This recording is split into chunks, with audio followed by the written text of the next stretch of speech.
The UFO community is about to be blown up with brand new whistleblowers, apparently, as the FBI have come forward and stated that they are actively investigating UFOs and the UAP topic, which is obviously for the first time. They've never admitted this before, but there's a first time for everything, it would seem. And Jeremy Corbell has also come forward and stated that there will be brand new whistleblowers coming forwards that he's well aware of in a recent podcast interview that he did as well.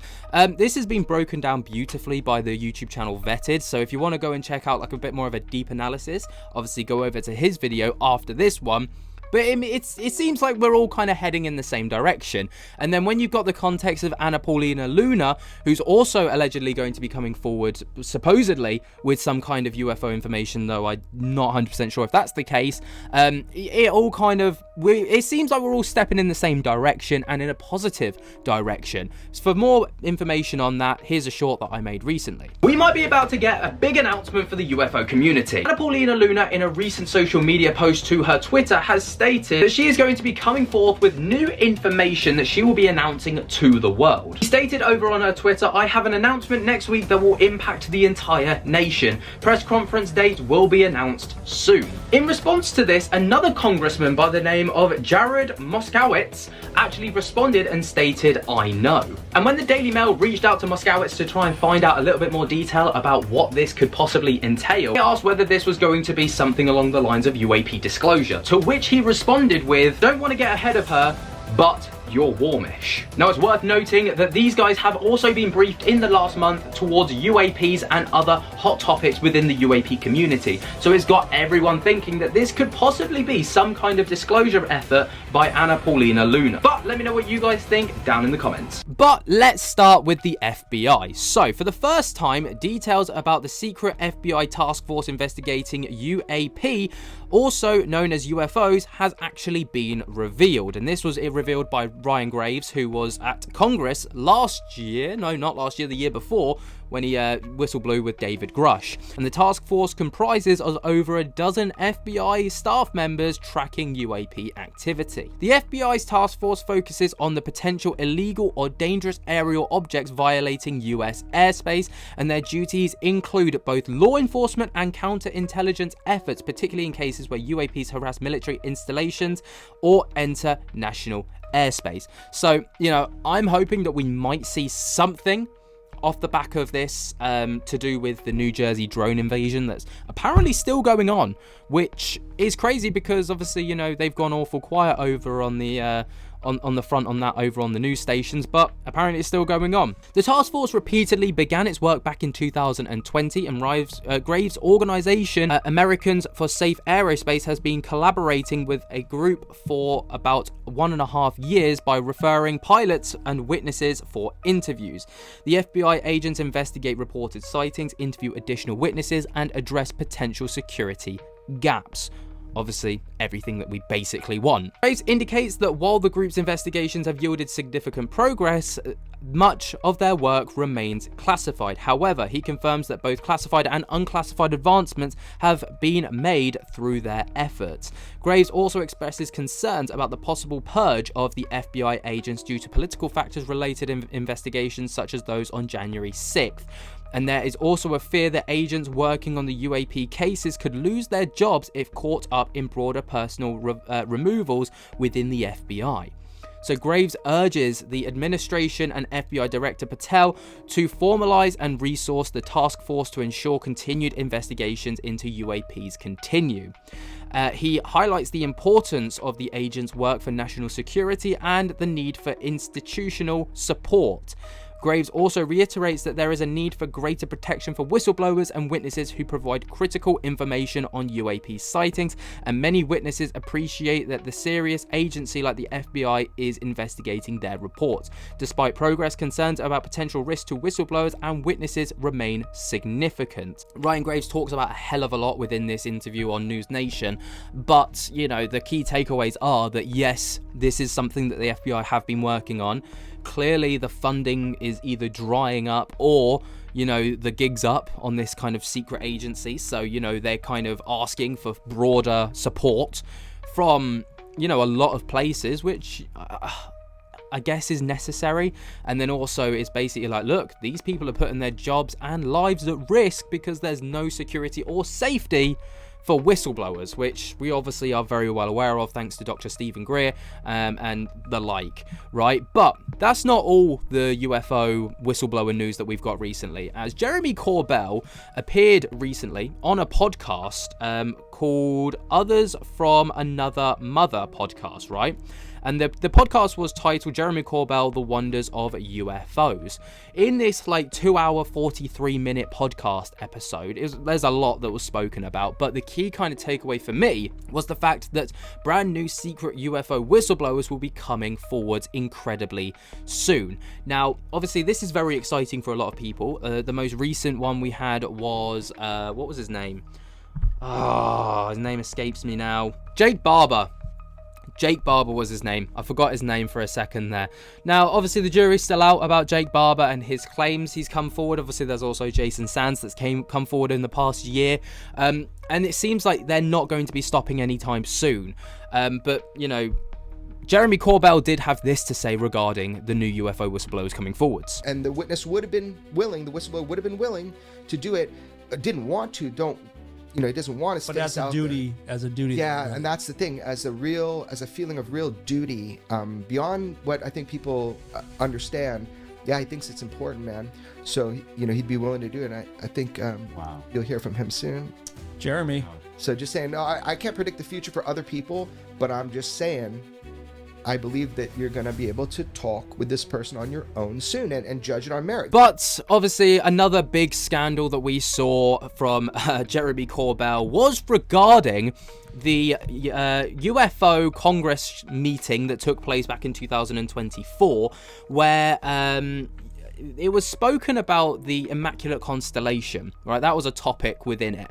And it was stated that, congressmen and congresswomen were the ones that brought this report to the forefront, but it was actually Jeremy Corbell. Michael Schellenberger did not deliver those documents to Congress for congressional record. I did.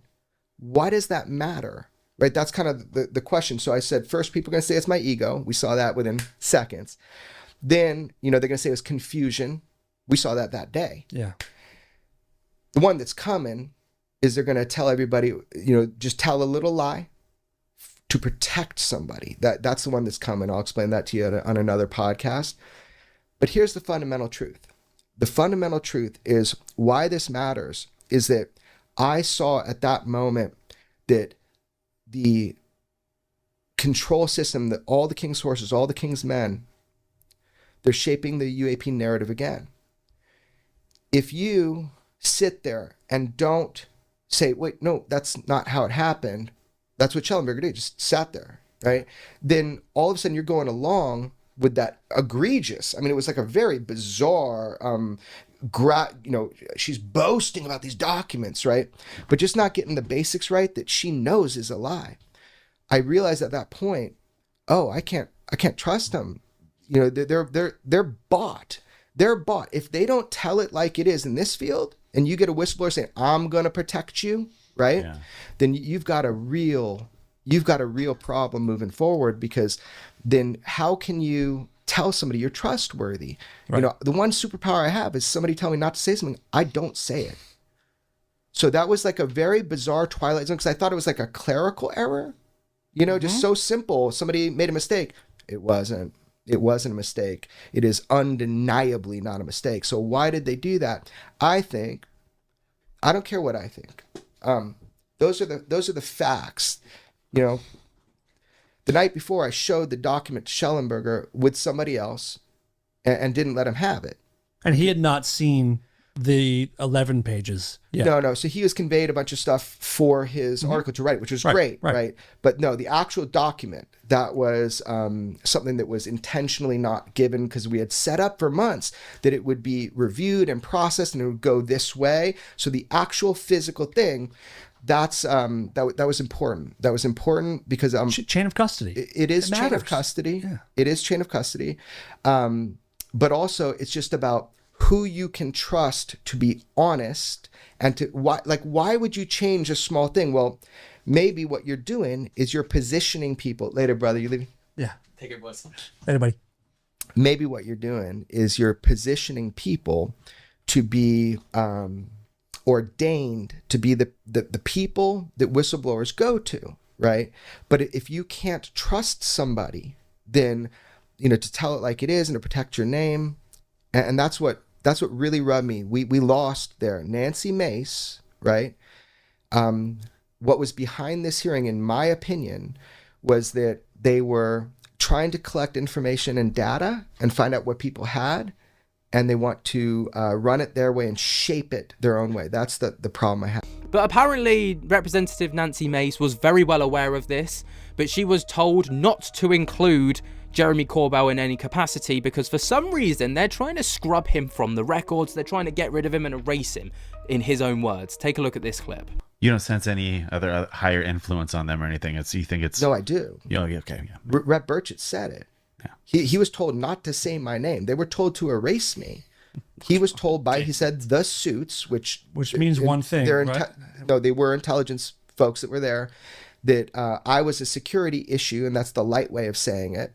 And he broke from the fold and grabbed, the second he had that fucking mic, he said the truth. He goes, you know, thank me for bringing the documents and the whistleblowers, right? Yep. Props to Burchett. Oh yeah, he just went against the grain. And look, if some spooks came to me and said, that motherfucker's a security issue, don't say his fucking name, like maybe I'd be like, okay, you make a good case. Burchett didn't give a fuck. Wow. Because he knew, because I was texting the whole time, him and Luna. I was like, why? I was just asking, why'd they lie? That's such a stupid thing to lie about. Like I saw those texts. I mean, I would say next to you, I saw some of that stuff. I mean, it was wild to see the back and forth of them being like, this is messed up. Yeah.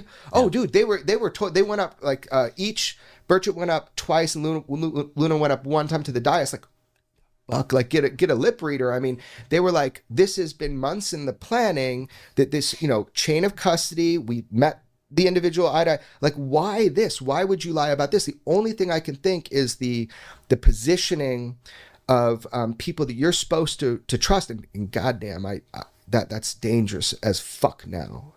If you're supposed to be about truth and transparency, and you're fighting for, the people that don't have voices, and you got this big persona, that's what you're supposed to do. And both of them have got that persona. Then, man, you better cross your T's and dot your I's, and mind your P's and Q's, if you want to use that. I mean, you know what I mean? So yeah. I don't know, man. It was really disheartening to me. And I saw it as I still see it as very dangerous to incoming whistleblowers. I can never bring somebody back into accountability and oversight into Congress and say they want to tell you what they know, because I can't trust that system anymore. Like, if they're going to lie about that, I can never do that again. I have to find a different path, or make sure that the people that I bring in, whoever they're meeting with, that I can trust them. Obviously, very, very dramatic scenes over on over on the podcast. But if you want to check out the full one, like I say, it's over on the YouTube channel mentioned before. It's a 2-hour, 43-minute podcast, so it's a very good one to get your teeth sunk into. But yeah, what do you guys think? Let me know what you think about these new whistleblowers coming forward. What do you think about the FBI allegedly investigating UAPs? Let me know all of this down in the comments below. While you're down there, be sure to jump to get the hell out of that like button. Subscribe if you are new. Tickle my little bell. And until next time, I'll speak to you later. Peace.